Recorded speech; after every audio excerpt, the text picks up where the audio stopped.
Hey everyone, Nick Espinosa, your chief security fanatic here, and it is Saturday, so we are doing election news for the U.S. election. This is our very last election news because the election is on Tuesday, and I think we are all bracing for impact on E-Day. So here's what's going on. We've got news from around the nation, and we're going to be starting with Florida, and this is coming from USA Today. Now, with days to go, Florida has failed to spend more than $10 million that it designated for election security, COVID-19 protection, as well as hiring more workers to basically count mail-in ballots. Now, a large piece of that money, $3.5 million that the Secretary of State Laurel Lee requested from this legislature, was for 67 county supervisors of the elections in those counties to essentially shore up those systems. The counties didn't ask for the money, and so it remained unspent, and it's basically sitting in the state budget as an unbudgeted reserve. $6 million of this money was for the CARES Act, which was funds for 19 counties that didn't take advantage of it, which could be used to make polling places safer for voters, as well as hire extra people to count mail-in ballots. Now, as the state's top election official, the Secretary of State, Laurel Lee, insists that Florida is ready, and I quote, "Florida is very well situated to proceed to our November election. I hope that is correct. I know we've seen some partisan infighting between the two political parties there, and so hopefully this wasn't done along partisan lines. Hopefully they are correct and they didn't need the money. Obviously, don't spend it if you don't need to." Moving on, let's move to Chicago, where I am. This is coming from the Chicago Sun-Times. Now, this past Friday, yesterday, Mayor Lightfoot unveiled a 10-day preparedness and safety plan that was focused on the election day, but it continues throughout the week and beyond, obviously, the election day for days. Now, it relies on heavy police presence bolstered by the Illinois State Police, Cook County Sheriff's officers. Chicago is in Cook County, as well as many different little cities and towns around it, and as well as the use of 300 heavy trucks to block neighborhood commercial corridors. Chicago businesses have already endured two rounds of looting due to everything that's gone on this year. And so Mayor Lightfoot said that she is prepared to do whatever it takes to avoid a third looting or a third round of looting.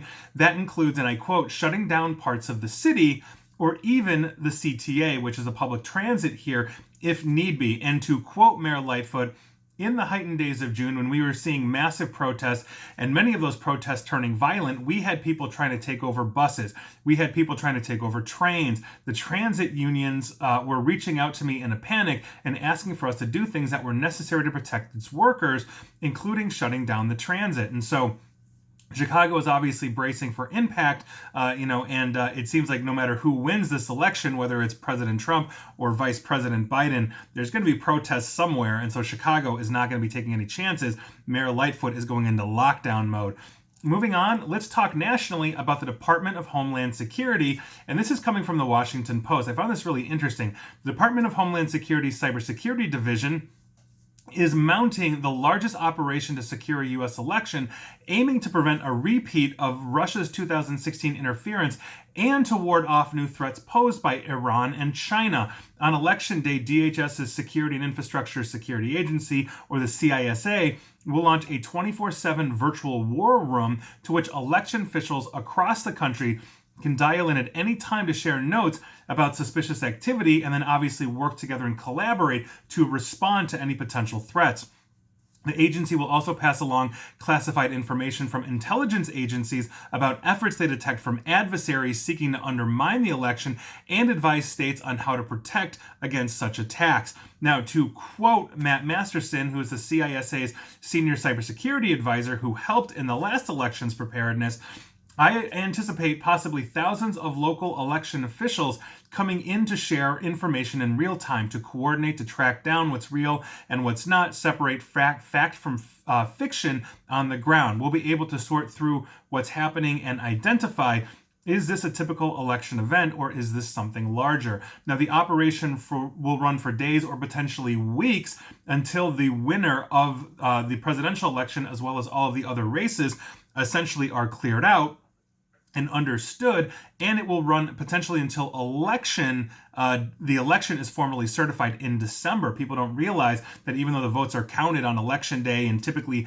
a few days after, because there's so many mail-in ballots, it's going to take a while to count all of this, but the election's actually certified in December, which obviously gives everybody plenty of time, including candidates, to dispute things or to ask for recounts if it's a very close race, all that kind of stuff. A lot of people do not realize that, and so now you know.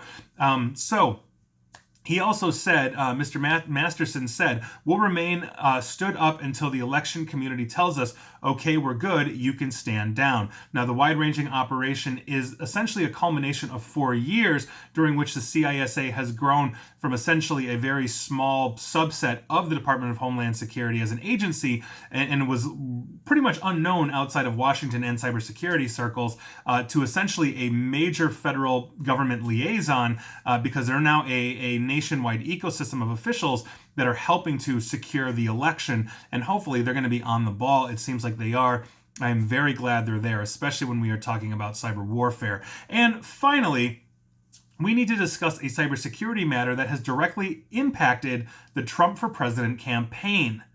Ars Technica, I'm cribbing from them, but I've heard this or read this from multiple sources, and a ton of people actually sent me this information, and I thank all of you that did.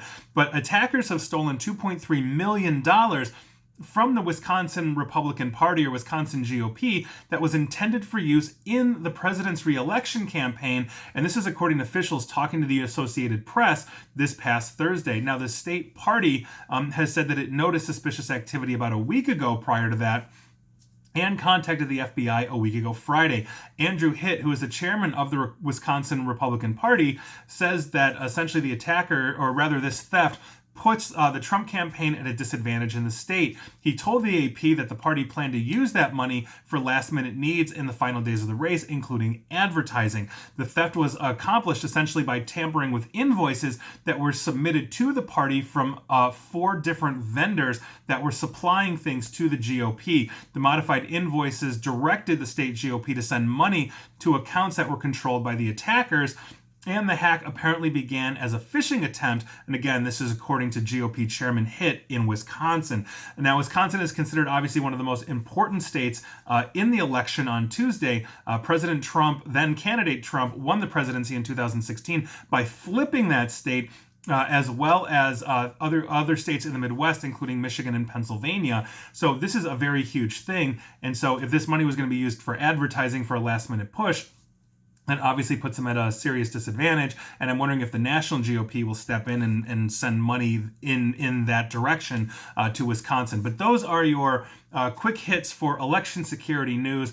We are obviously gearing up, for I think is what everybody is agreeing is going to be a rather contentious election. And so my only advice, as I'm speaking directly about the election here, is everybody just chill out.